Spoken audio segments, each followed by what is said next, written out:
like to thank the University of Richmond for having me this semester. It's been really great so far. Everyone's been so nice and welcoming, so I felt very much at home. And thank University, thank all of you specifically for coming out tonight.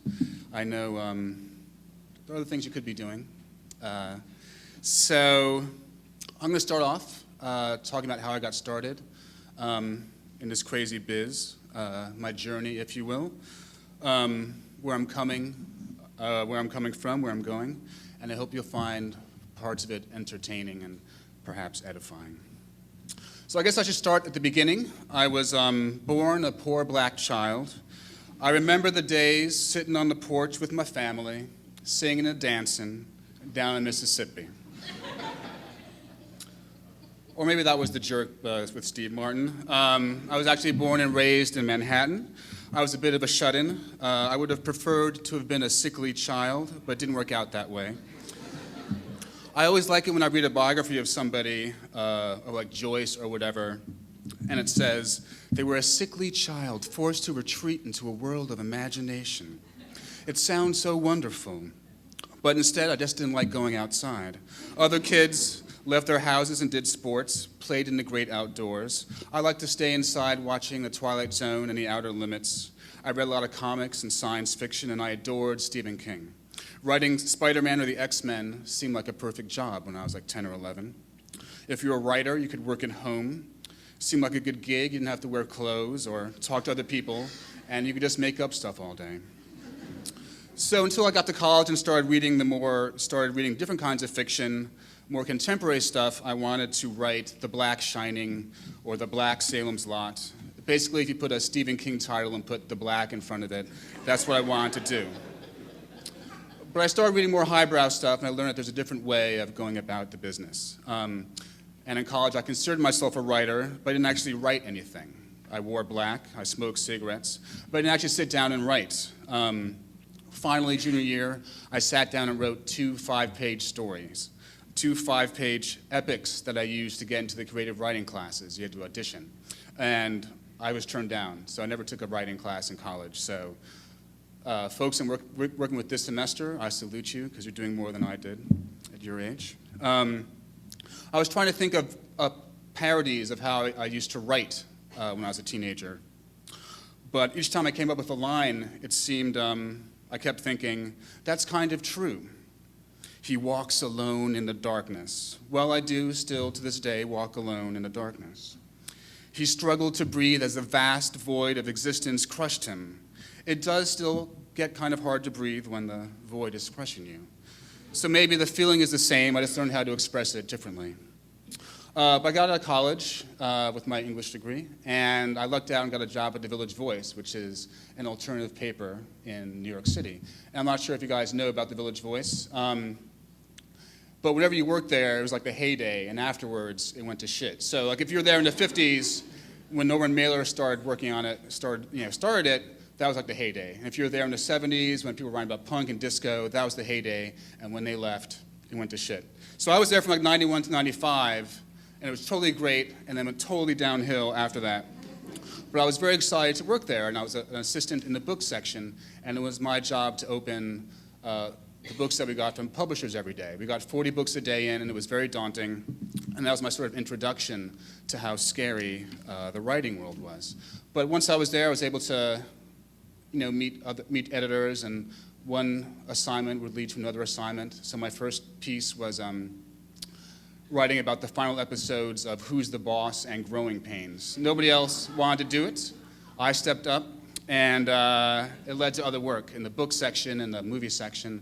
And pretty soon I was freelancing and feeling confident enough to start writing fiction.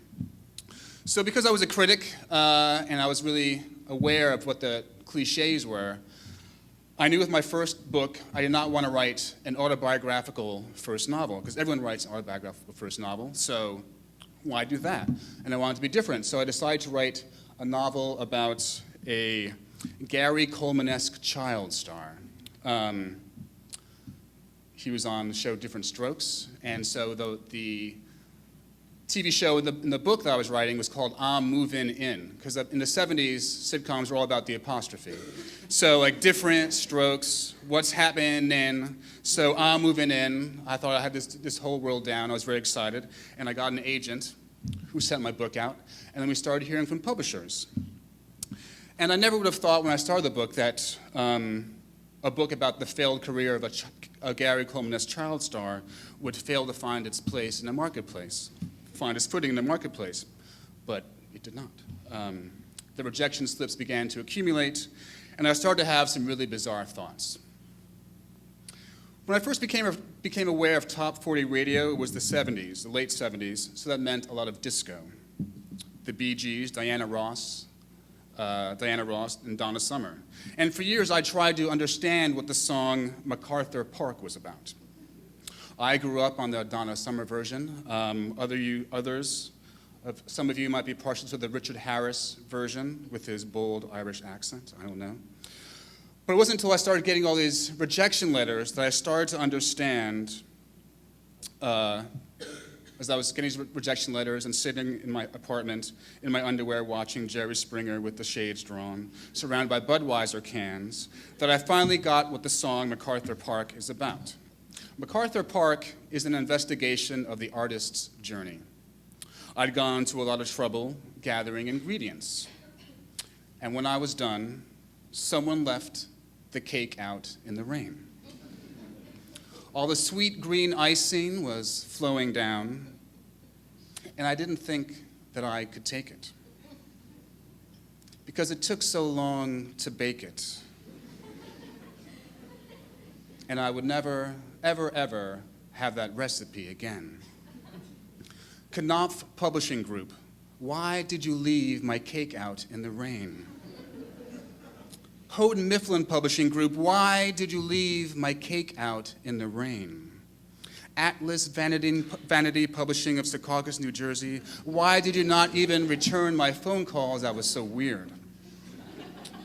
Maybe I wasn't cut out for this writing thing. I thought about what else I could do. My parents were that generation that if you were an able-bodied black person, it was your duty to make something of yourself, uplift the race, become a lawyer or a doctor, an accountant. Those professions weren't up my alley, so I tried to think of what else I might be able to do. And at this point, I call your attention to my slender, delicate fingers and thin, feminine wrists. I bring them up not out of shame, but to point out that I'm not cut out for certain kinds of work. Far from feeling shame, in fact, I'm quite delighted with myself these days, because we stand at an important moment in our nation's history, when a skinny black man with slender fingers and thin, feminine wrists has actually become president. So if there's ever a time to be a skinny black man with thin, feminine wrists, this is probably it. But back to my hands. These are hands that say pianist, hand model, surgeon. Were these professions I might be suited for? Could I play the piano? Well, let me tell you a little story. The first thing I bought when I got my first paycheck was an ergonomic chair. I slouch, I hunt and peck, and when I was writing my first book, I had to pop Advil all day because my neck was all messed up from being hunched over. How could I sit on a piano bench without armrests or lumbar supports? I could not be a pianist. And on paper, I mused, being a hand model must be the life. You get free watches, free hand cream. You travel a lot, meet interesting people in the international jet set. But I had a very conservative upbringing. How could I indulge in the model lifestyle? So that was out. Finally, surgeon. I was all set to go to med school. Just head on down there and sign up, whatever you do. But then I heard about how long operations are. You have to stand on your feet for like 10, 15, or 20 hours. What if you had to go to the bathroom? I kept thinking about this. What if I have to go to the bathroom and there's someone lying there? Half the reason I got into the writing business was so that I could sit on my ass all day. So I tried to break it down scientifically. The average book of literary fiction sells like 5,000 copies. 5,000 copies if you're lucky. Now, assuming that everyone loves this book, doesn't just throw it in the trash in disgust, and in addition makes 10 other people read it, who also love it. Let's say this book has 50,000 readers. There are 4.5 billion people in the world, 4.5 billion people. You've made an impact in the lives of 0.00001% of the population. You're not even a gnat trying to get the attention of an elephant. You're a microbe in the butt of a gnat who's trying to get the attention of an elephant. I know there's some, starting out writers who are starting out in the audience, so I just want to say I pulled the number 5,000 out of the air. I was trying to Google the number before I got here, but it didn't work out. I'm not supposed to Google as much as I do. I know I'm an educator this semester. I'm supposed to go to the library, and Google is digitizing all the books in the Library of Congress, and one day we're going to stop reading books on paper. But I can't help it because I want Google for everything. I want a Google superego. Like when I'm out drinking and I'm like, maybe I'll have one more beer. Google superego will go, did you mean go home right now? Or I'm sitting around and there's a 10-hour Project Runway marathon on Bravo, and I think, I'll watch it. Google superego will go, did you mean read a book and tell your family you love them? It'd be a totally killer app.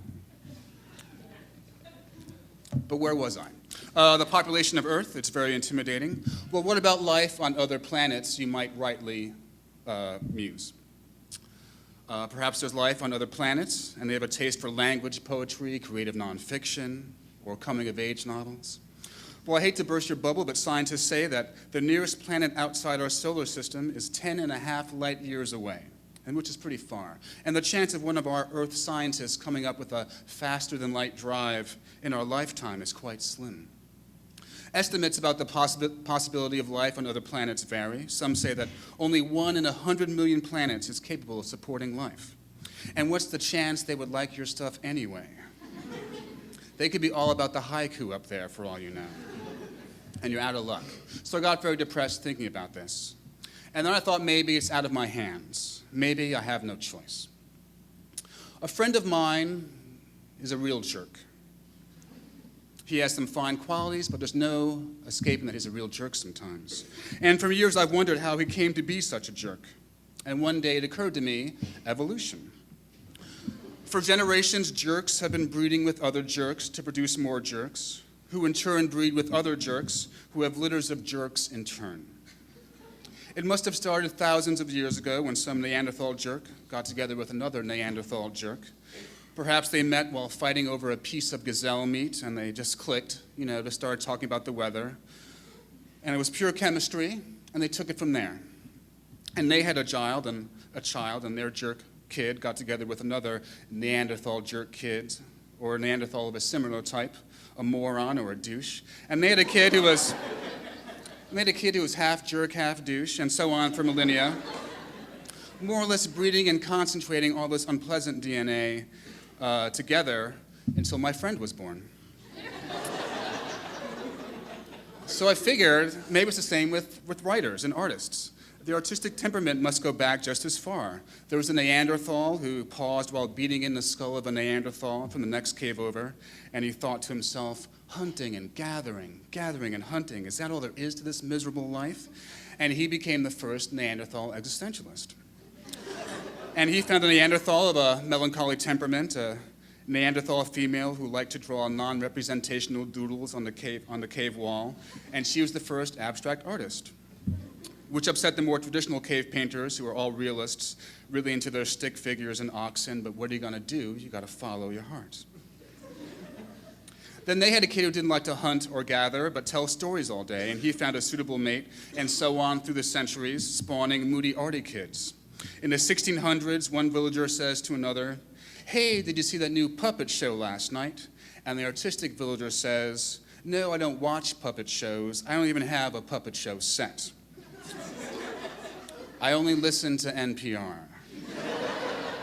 And so on to the present day, that artistic DNA is surviving and getting together. And as I sat in my dirty studio apartment, watching Jerry Springer, indeed relating all too deeply to Jerry Springer, I realized that I was a recipient of all that sit on your ass, think about crap all day DNA. And it didn't matter that no one liked what I was doing. I had no choice, so I got back to work. And it went better next time The Intuitionist was published.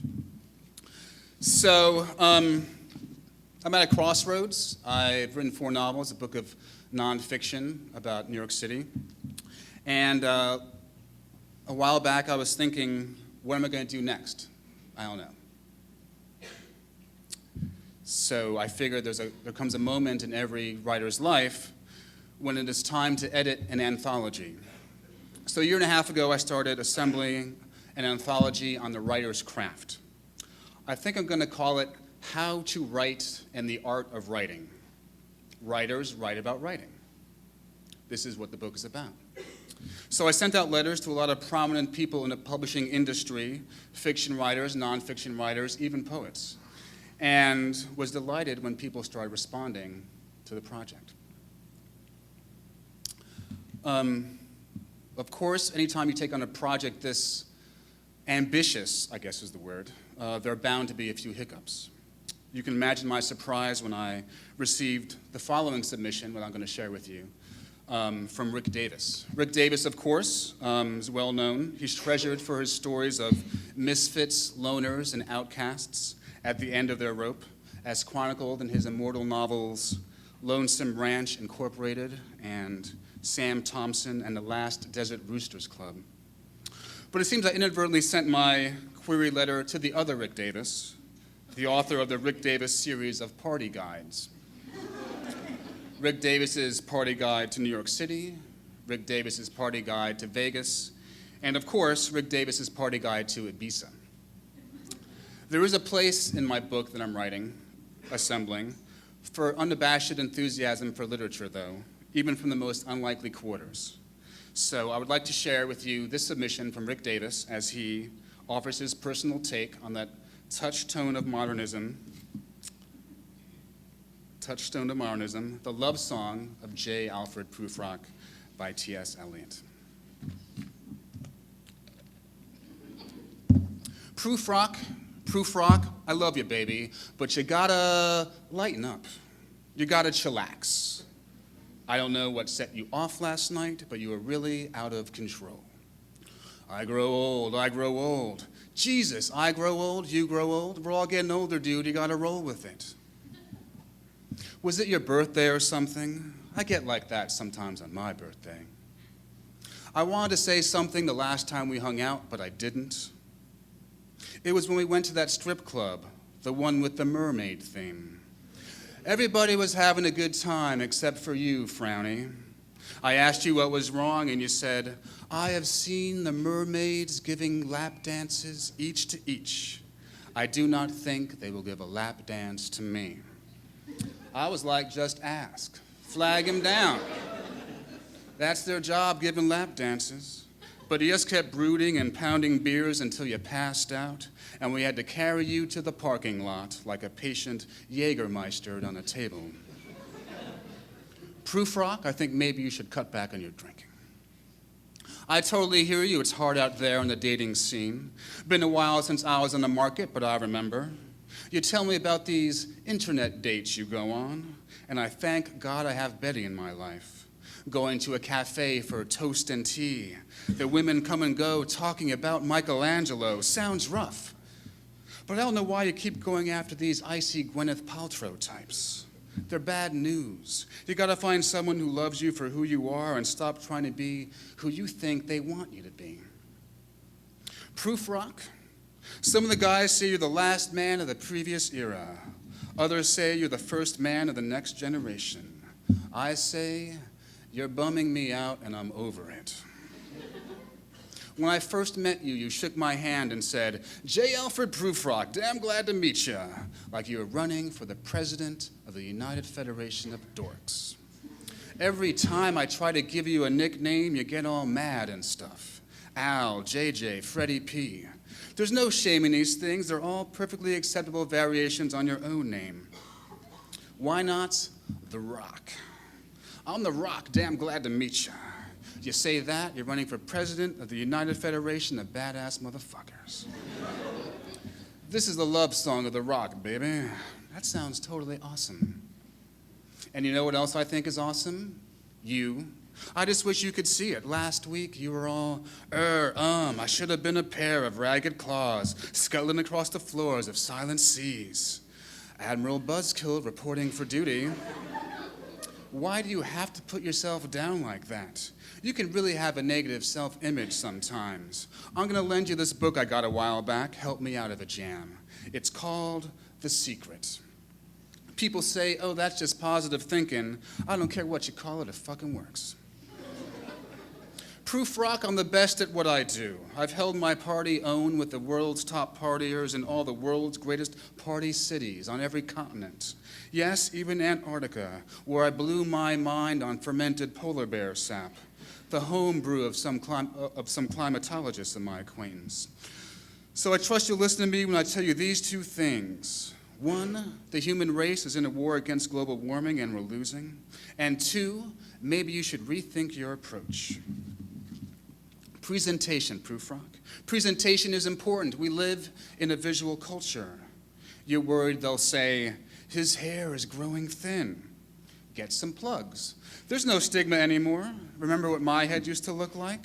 I'm telling you. You're worried they'll say, how his arms and legs are thin. What happened to that gym membership you kept talking about? Let me guess, you went a few times and then started slacking off. Well, if you're not going to be on top of it, who is? People are always going to talk shit about you. There are a lot of haters out there.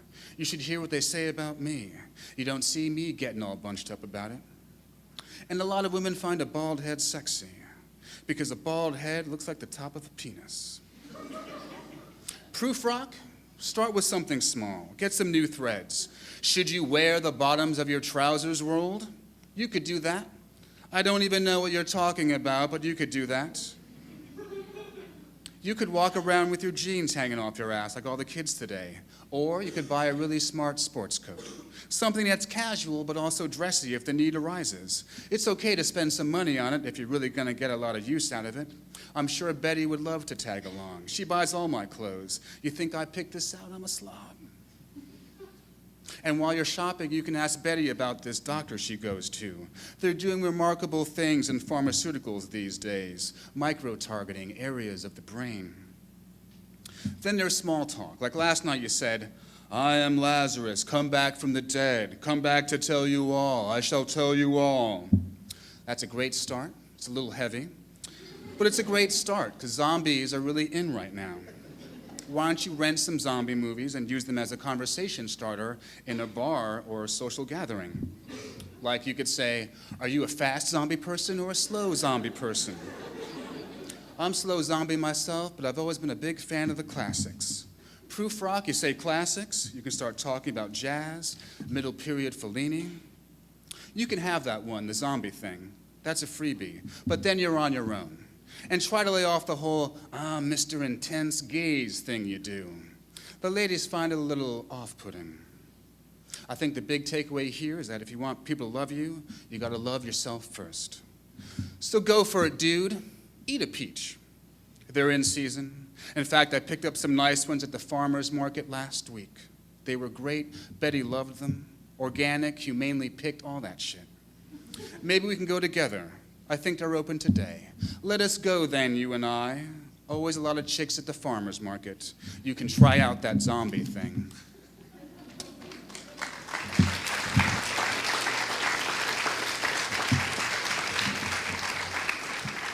So now I'm just going to finish up with a little bit from Sag Harbor.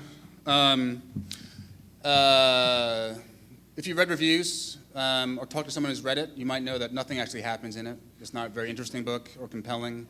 Like James Joyce's Ulysses, there's not a lot going on, frankly. But this book is shorter. There is one sort of action-packed sequence when the main character, Benji, who's 15 in the summer of '85, goes to get his braces off. And it's like a really suspenseful moment. And I am not going to read that moment. I'm going to read a less successful and suspenseful moment when Benji gets his hair cut. As I sat on the chair in the bathroom by his dad, who likes to drink and then cut his hair, As I sat in a chair in the bathroom, holding the towel tight around my bony shoulders and staring into the black and white subway tile, he trimmed and trimmed, grumbling about the light, tilting my head to and fro with a firm push of his index and middle fingers. He drew up tufts with a pick and squinted and clipped. I murmured the prime directive to myself, "Don't move your head, do not move your head," even though it never worked. I moved. He always told me I moved no matter how much I concentrated, no matter how many oaths and pledges I devised between haircuts, as if a new arrangement of words might make things turn out differently this time. At some point he'd say, "You moved your head, now I gotta even it out." And I cursed myself as he cut, and my fro grew shorter and shorter and shorter. But when it was done, it was perfect, like when he grilled. You had to admit that despite everything, he was a master griller. It was one of those things he did well. You couldn't say anything against it. It was a cornerstone of our reality. He gave us miniature versions of his own cut, the same one he'd given himself since high school when he took over haircut duties from his father. The haircuts remained perfect for whole hours. Don't be thrown off by the fact that no camera ever recorded them. The spell broke when you took a shower or slept on them, whereupon all his tucks and pats and proddings were undone, and our superb crowns became utterly misshaped and disordered, the underlying principles revealed as counterfeit. What occurred on my scalp could not be called a style in any true sense of the word, and it got wilder the longer it got. It was a weird black amoeba testing the edges of itself, throwing out nappy pseudopods here and suddenly there, an unpredictable new direction every day. I swear it lived. And have come to believe over time that its ever-shifting lumps and tendrils were a doomed attempt at communication with the humans. The tragedy of the day after haircuts, and all the days after. The months passed until we had to admit to ourselves that the world abhorred us, and the process started anew. Needless to say, I had no idea of how fucked up the haircuts were at the time. To us, they were normal, just how things were done in our house. Raise your hand if you can relate. My delusions ended that spring when I was cleaning out my desk during one of my periodic purges of nerdery. My 20-sided die possessed a curious will, returning to pester and trouble me, even though I'd thrown it out 100 times before, the specter of Dungeons and Dragons games past. This time I threw it out the window. I found it under the radiator a week later. That's the magic realism part of the book. I stashed dog-eared copies of Famous Monsters in a box at the back of the closet and hid all the comic books I'd bought since the last purge, in case a girl materialized in my room due to a transporter malfunction. I was in a good mood or something, feeling optimistic, like someone had chuckled at a joke I'd made in history or biology, and it had gone to my head. I came across a packet of 5th grade class pictures under my copy of Swamp Thing, number 35. It is the nettlesome quality of elementary school pictures to reveal the true natures of our childhoods. Nothing is how we remember it, and all the necessary alterations we've made in order to survive with semi-functioning psyches are exposed. Best to leave them alone. Looking back, I think I had what is best described as a prelapsarian fondness for 5th grade, its lack of complication, no more. Miss Fredericks, the social studies teacher whose cruel smile had haunted me for years and who was actually the default setting in my nightmares whenever I needed an evil authority figure, had a melancholy face now that I really examined it. She seemed a bit too skinny, almost ill, and I got to thinking about what her house looked like. Seeing the shadows in her kitchenette where she prepared her lonely meals. She never appeared in my dreams again. Scanning the rest of the photograph, it was clear that none of us, teacher and pupils alike, had remained untouched by that horrible epidemic making the rounds back then. 70s fashion. The manic stripes and prints of the shirts and skirts and pants, a kind of rash on our flesh that only a new decade could cure. Then there were the kids themselves. No one looked like they were supposed to. These changeling creatures surrounded me in polyester, touching my elbows. Strangers. I traced a finger along their faces like a movie amnesiac. That must be my friend. His name is Andy? And that's the smart girl who sat in front of me all year. She ate frankfurters out of a bionic woman thermos filled with hot, oily water. Then there was my own face. My face was not the one I remembered showing to the world. Were my eyes so dark those days? There was something amiss with my mouth, always my mouth, even before I got braces. My lips were chapped, sure, but the chappiness seemed to have extended its territory, so that a huge white halo encircled my mouth, like I'd been eating ashes for breakfast, lunch, and dinner. And then there was that thing on top, that really fucked up haircut. I recovered from the class picture pretty quickly. It wasn't that bad. Seeing the white letters identifying my homeroom, the construction paper map of France we'd toiled over that winter, I felt a nice warm tingle of nostalgia. The killer was the 4 panes of wallet-sized photos beneath the class picture. It was just me there. They should have stopped me. They should have stopped me at any number of checkpoints. As I tried to leave the apartment, here, a close relative would have been key. The doorman could have taken me aside. We got along, him and me, trading haze with enthusiasm, or so I thought, but he said nothing. Certainly the bus driver, de facto deputy of the body politic, should have forbidden me entry, ripping my bus pass in half and tossing it to the dirty black treads. The security guard outside school should have beat me with his flashlight.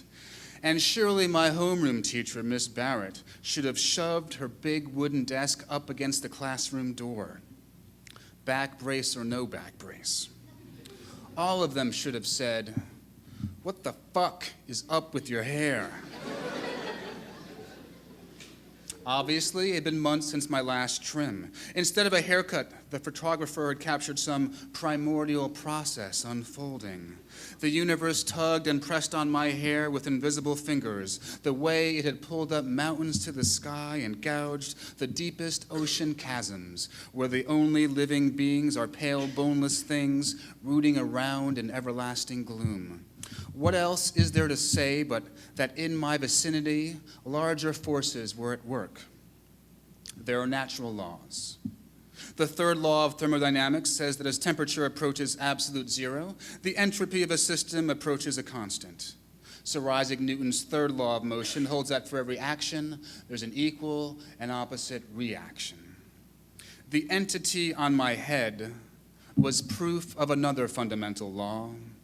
A fucked up afro tends towards complete fucked upness at an exponential rate over time, as expressed by the equation AN equals F times T.